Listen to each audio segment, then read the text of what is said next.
Amigos televidentes, muchas gracias por mantenerse en sintonía de Noticias Oromar. Ya se encuentra con nosotros la asambleísta Valentina Centeno del movimiento oficialista ADN. Muchísimas gracias, asambleísta, por estar en Noticias Oromar.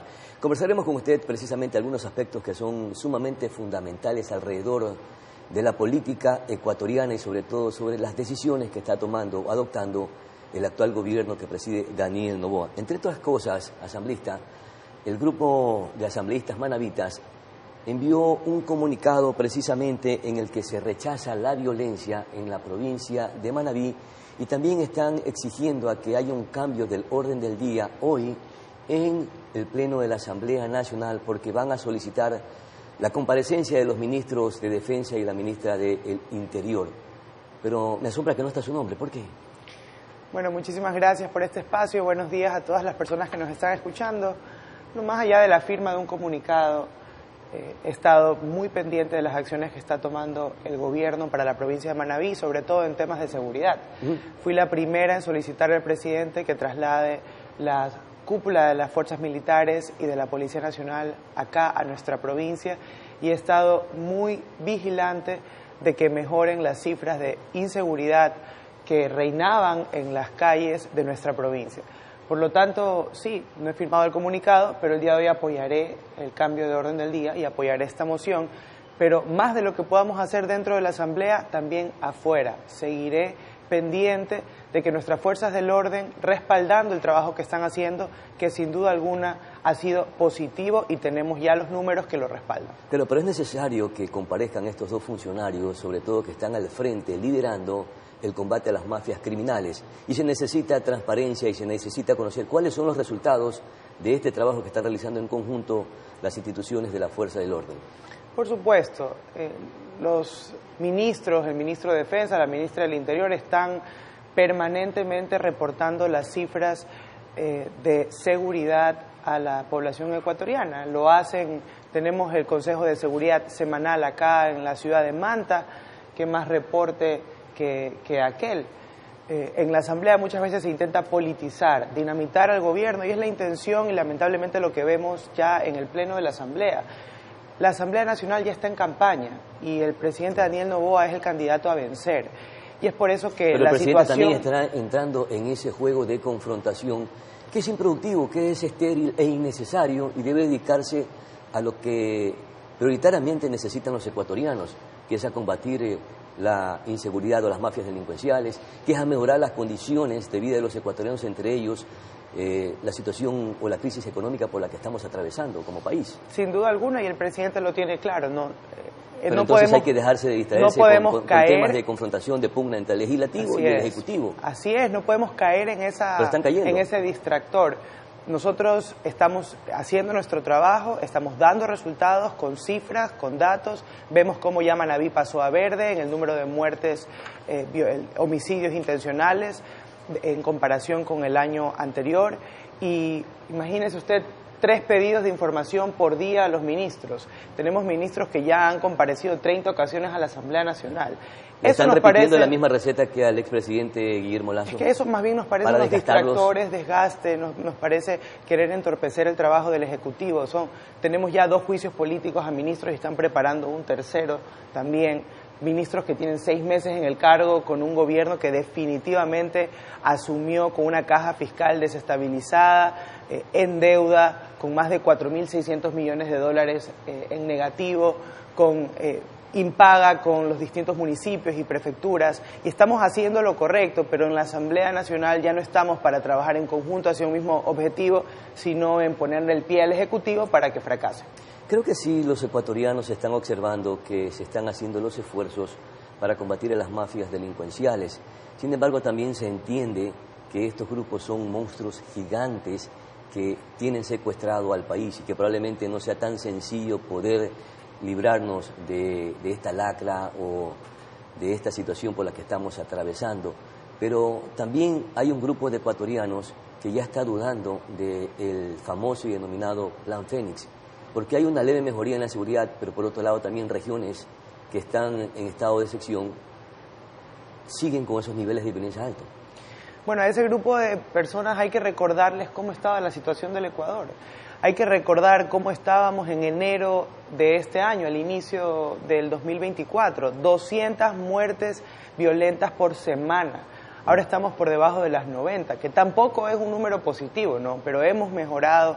Veíamos unas cárceles totalmente tomadas por los delincuentes, en donde no había control por parte del Estado. Ahora ya se encuentran militarizadas las cárceles y hemos tomado control. Las fronteras también han podido tener un orden. Vemos militares en las zonas de mayor violencia en el país. Vemos cómo ya los militares hacen presencia, por ejemplo, en Durán, por ejemplo, en la ciudad de Manta, que también tenía días difíciles, oscuros y muy violentos. Y todavía los tiene, porque el fin de semana, miren lo que sucedió. Por supuesto, en un restaurante todavía lo tiene. El fin de semana privado, personas inocentes cayeron en manos violentas. Definitivamente. El fin de semana nos recuerda que esta es una esto guerra... esto no fue a causa de que se trasladó el bloque de seguridad a Durán y dejaron debilitado al equipo que está trabajando en esta región. Para nada, el bloque de seguridad no se ha trasladado a Durán, siguen haciendo base en Manta, sí se han trasladado algún personal, algunos efectivos a el cantón Durán, sin debilitar, porque se lo ha hecho estratégicamente, dependiendo también de las fuerzas que puedan tener nuestras fuerzas del orden. Pero nuevamente, creo que es importante también ver los números positivos, no perder la esperanza de que este gobierno está tomando decisiones valientes que no tomaron otros gobiernos, que definitivamente perdieron la institucionalidad de nuestra policía, de nuestros militares, y que este gobierno, con también el apoyo popular, ha logrado mejorar las cifras de seguridad en el país. Ahora, ¿cómo están las condiciones de recaudación por concepto del IVA? Que precisamente es un esfuerzo, es un sacrificio de los ecuatorianos y que probablemente se cifran las esperanzas para entregar estos recursos desde el pueblo ecuatoriano al Estado para combatir a las mafias delincuenciales. ¿En qué se están invirtiendo estos recursos? Bueno, la recaudación ha sido muy buena. Hace poco tuve una reunión con el director general del SRI, del Servicio de Rentas Internas, y nos ha comentado que hemos crecido en el consumo en un 6% y por lo tanto en la recaudación.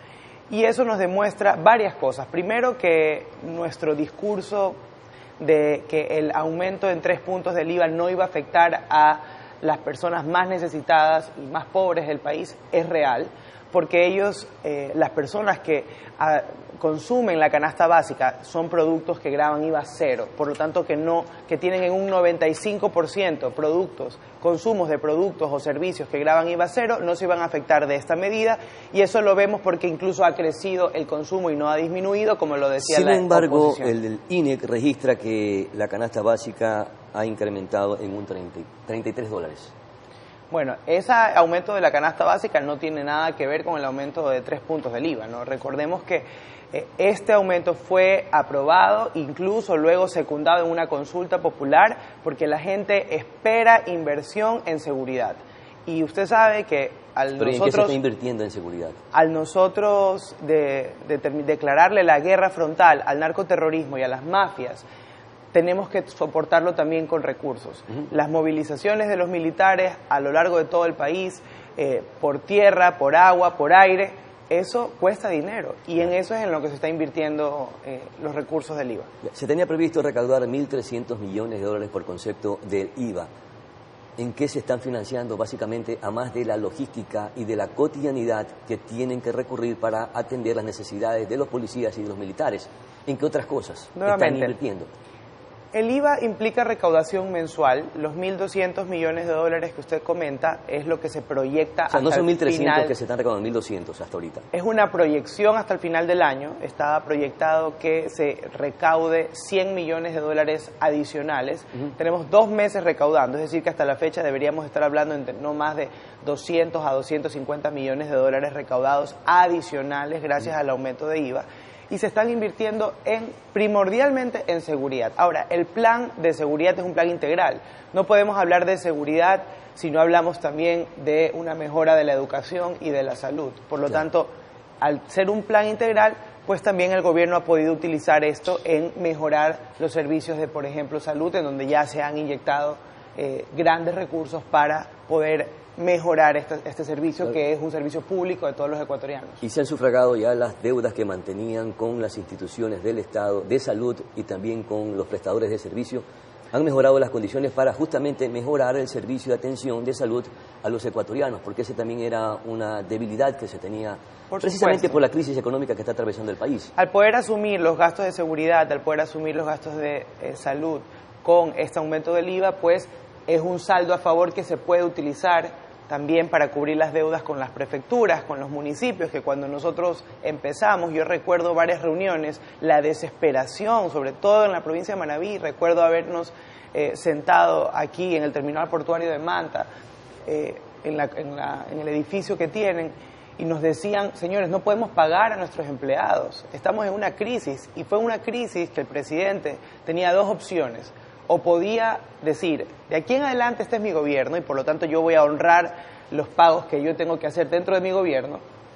Y las deudas pasadas, bueno, pues entremos en una fórmula de pago, en facilidades. Porque algunas instituciones de salud, las deudas pasadas, no de este gobierno, las están honrando con bonos, con papeles. Pero el presidente optó por asumir los pagos del gobierno anterior, a pesar de que eso podría poner en riesgo la caja fiscal de su gobierno, y lo ha hecho de una forma tan buena que ya a la fecha, después de 7 meses, a pesar de que hemos tomado medidas duras pero necesarias, hemos puesto en orden la casa y ahora ya podremos ver inversión, obra pública y mejora de los servicios. ¿Obra pública como cuál, por ejemplo?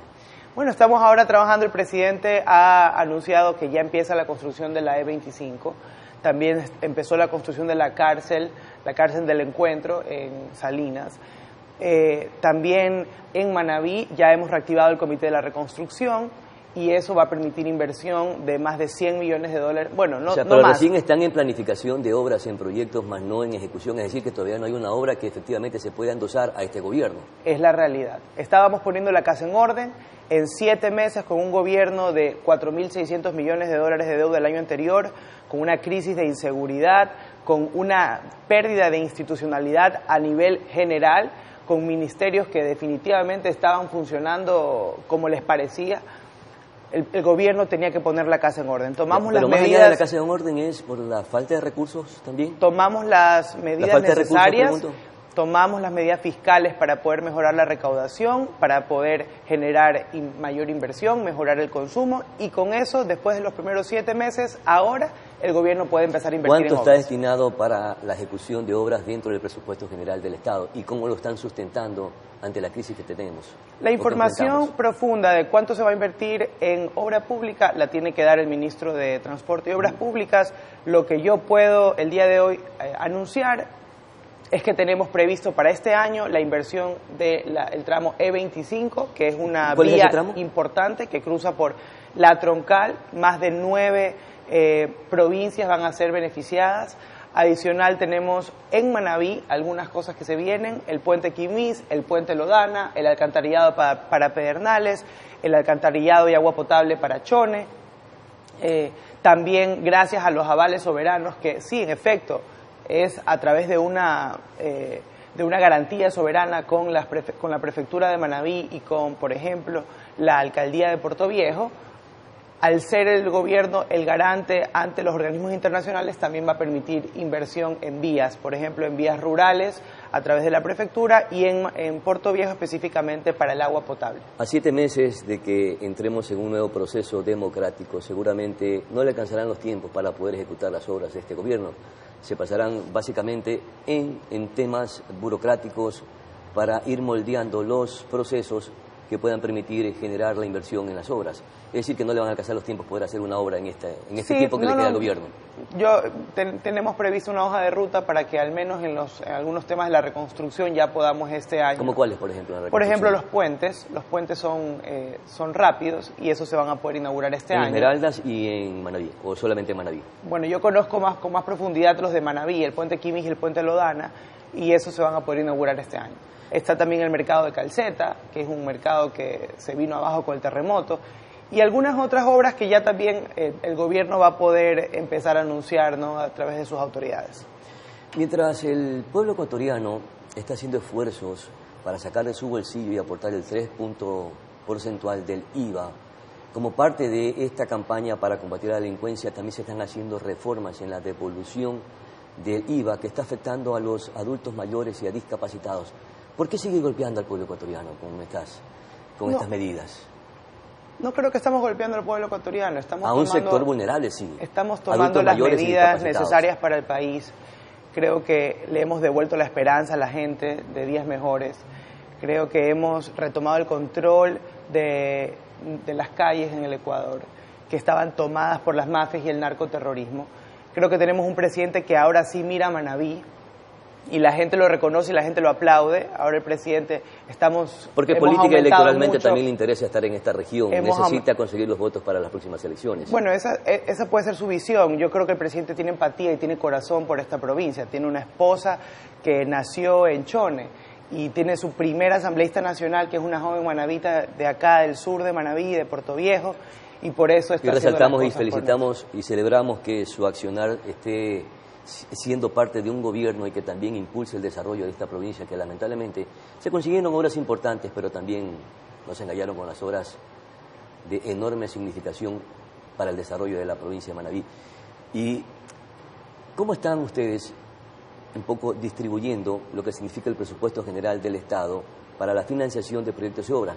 Porque uno de los rubros más importantes para sustentar el presupuesto es precisamente la producción petrolera, que lamentablemente ha disminuido en 60.000 barriles en los últimos 6 meses, 60.000 barriles diarios en los últimos 6 meses. ¿Cómo van a compensar o qué medidas van a tomar como gobierno para fortalecer el presupuesto general del Estado y no dejarlo debilitado precisamente por la disminución de la producción petrolera? Bueno, primero, desde la campaña para el presidente Daniel Noboa, la productividad, mejorar la productividad y la competitividad, por ejemplo, en combustible, en nuevas fuentes de generación de energía, es el futuro para nuestro país. Así que desde ya, de plano, parte prioritaria para ese gobierno es hacernos más competitivos para reducir los costos y poder tener mayores ingresos en el Ecuador, mejorando la producción de combustible y mejorando nuevas fuentes de generación energética, eólica, solar, y por eso incluso tuvimos una económica urgente en la Asamblea Nacional para incentivar a que toda inversión en nuevas fuentes de generación energética, sobre todo que sean renovables y amigables con el medio ambiente, tengan que pagar menos impuestos. Ahora, sin duda alguna, el Ministerio de Energía, Minas e Hidrocarburos ha pasado por algunos problemas. Tuvimos una ministra que lamentablemente no hizo un buen trabajo y por lo tanto tuvo que salir, y ahora está también pasando por algunos tipos de investigaciones, y luego un segundo ministro que vino también a poner las cosas. Atrás y desprestigiada por el mismo gobierno. Así es, pero es que también hay que ser frontales con el pueblo ecuatoriano en la realidad, ¿no? El presidente toma decisiones de confianza. ¿Hay que ser frontales o a veces también injustos? Hay que ser frontales con las decisiones que toma el presidente. Él nombra y designa a ministros para que hagan su trabajo honesto, como lo hace el presidente, y si no lo hacen, pues tienen que salir. Y ahora, pues, tenemos un nuevo ministro que ha empezado su trabajo y que tiene su hoja de ruta que al final del año va a tener que reportarle al pueblo ecuatoriano. Claro, porque a más de que ha disminuido la producción petrolera, lamentablemente y por mandato popular, se tiene que cerrar el ITT, y para desmontarlo se necesitan o se requieren 1.800 millones de dólares para enterrar 1.300 millones de dólares. Impresionante. ¿Y qué nos acarrea esto? Que en estos momentos el país está importando derivados de petróleo que le cuestan 7.500 millones. Hay que plantear alguna medida que amortigüe estas condiciones, sobre todo por el rubro petrolero, que es de enorme significación. Dijo un experto petrolero que justamente el crudo es el salario de los ecuatorianos. ¿Cómo reducir o minimizar este impacto económico y sobre todo dejar de importar derivados de petróleo que le cuestan al país 7.500 millones? Bueno, existe una caída en la producción de petróleo a nivel mundial, y eso también es una realidad, porque existe una migración en la producción, en la generación también energética. Sin duda alguna que estas cifras que usted me está comentando el día de hoy, es importante trasladarla a las autoridades para que puedan también dar su respuesta a cuál ha sido la causa de la disminución, ¿no? Que es una respuesta que no la tengo yo. Yo estoy legislando y fiscalizando en otras temáticas, Y específicamente lo que sí estamos haciendo en torno a combustible es una fiscalización por el tráfico de combustible que existe lamentablemente a nivel nacional. Y hemos creado un frente parlamentario porque lo que pierde el país en tráfico de combustible son cifras mucho más altas de las que podemos imaginar. Incluye no solamente las cifras que perdemos al ser combustible subsidiado, sino también hacia dónde se está yendo este combustible, porque muchas veces está yendo justamente a los grupos de delincuencia organizada. Se está yendo a los vehículos que no tienen placa, a la minería ilegal, es un precursor también de droga, es decir, como un ingrediente también para generar estas sustancias estupefacientes. Con esta medida también se debilitan las mafias. Y por lo tanto, al nosotros combatir el tráfico de combustible, también estamos debilitando a las mafias. Mi querida asambleísta, muchísimas gracias por atender esta conversación con Noticias Oro Mar. Suerte y éxitos, porque si al gobierno nacional le va bien, estamos seguros que a los ecuatorianos también nos irá bien. Y sobre todo, combatir con fuerza, con valentía a las mafias delincuenciales que, a pesar de que están distribuidos los policías y militares en regiones más calientes del país, nos siguen haciendo daño. Muchísimas gracias a usted por el espacio, que no perdamos la esperanza los manavitas de que tendremos días mejores para nuestra provincia. Ha estado con nosotros Valentina Centeno, asambleísta del movimiento ADN del Gobierno Nacional. Vamos a la pausa publicitaria, enseguida retornamos.